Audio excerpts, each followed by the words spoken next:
Did you know that in the South African Malbec Challenge 2023, 9 of the top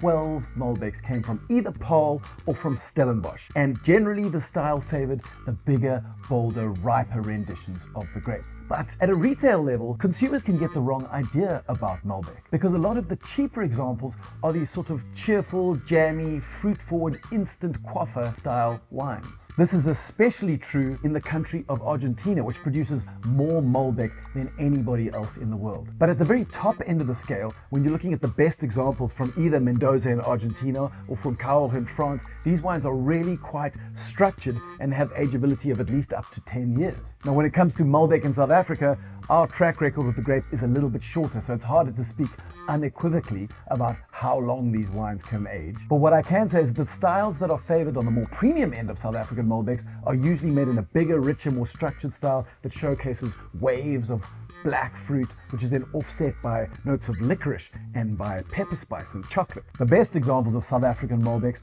are usually planted in slightly elevated sites, often in granitic soil, and while they are rich, ripe affairs, they also have enough restraint to allow brighter, fresher red fruit like strawberries and sour cherry and a touch of raspberry to poke through the more imposing, deeper toned black fruit. Now, the relevance of all this is that today's hand-drink solo wine of the day is the Hanekom Langrug Malbec, which is exactly such a wine.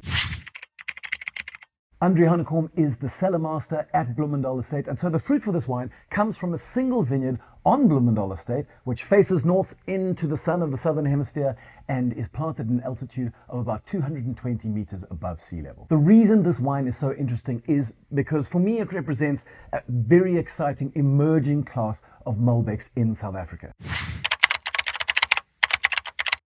Historically, Malbec lovers in South Africa have experienced two stylistic extremes over the last 10 years or so. On the one hand, we have the ludicrously soft, juicy, medium-bodied, kind of ribena synthetic style wine that really isn't very interesting to drink. But because the Malbec clones that exist in South Africa all produce very big bunches and very big berries, farmers get a lot of fruit for every hectare farmed, and so these wines are cheaper to make. Then there are the icon style producers who perhaps work with clones that have a slightly lower yield, and they work the grapes a little bit harder, obtaining slightly higher extraction, and then they mature that wine in oak. The end result of this is a wine that is often bursting with ripe black fruit and has enough structure to hold that fruit intact, and then has a little patina of sweet spice delivered by that oak maturation. The second style can be quite convincing if it's made well, and in fact, the Hanekom Langrug Malbec 2018 was exactly such a Malbec, and it finished as the highest scoring Malbec in the Malbec Challenge in the year of 2021. Leaving the two extremes behind, the emerging category that I think is so incredibly excited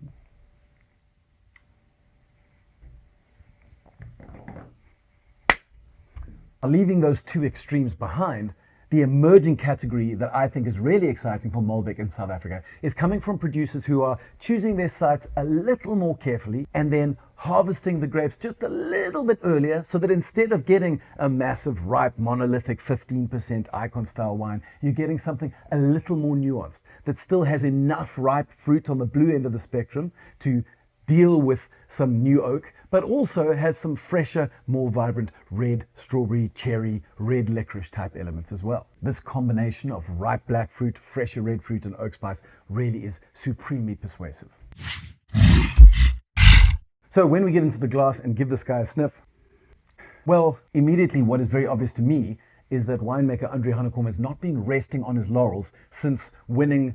first place gold medal for his 2018 15% Icon Monster Malbec. In fact, he's been asking himself, how can I improve this wine? And really, what I'm smelling on the nose is the answer to that question. There are notes of riper blue fruit, but along with it is exactly what I just spoke about earlier. Brighter accents of sour cherry, a little bit of strawberry fruit, a little bit of raspberry. And then if you give it a nice long sniff, there's a fascinating little element of white pepper, super clean white pepper that emerges from almost between that contrast of blue fruit and red fruit. And when we finally give it a sip, well, for me, that's where it really comes together. Everything we've been talking about. All of the fruit elements that we smelt on the nose pitch up on the palate, and there's enough structure there to hold the soft, quite lush fruit in a stable core. As I might have hinted at earlier, Malbec can be criticized for being flabby or jammy or overripe. But when you've got a wine like this at 13.5% alcohol, harvested at just the right time, planted in just the right site, the end result is a really beautifully balanced alternative to perhaps the Shirazes and Cabernets and Cabernet Francs that a South African wine lover might be used to. Okay, so that's all we have time for today, but if you enjoyed the video, then consider supporting us on Patreon so that we can make more of these videos, and sign up to the Hand Drink Solo YouTube channel, where we publish at least 6 videos each month talking about unusual cultivars like Malbec, but also talking about wine science and wine history and some of the exciting winemakers that are coming out of the dynamic South African wine.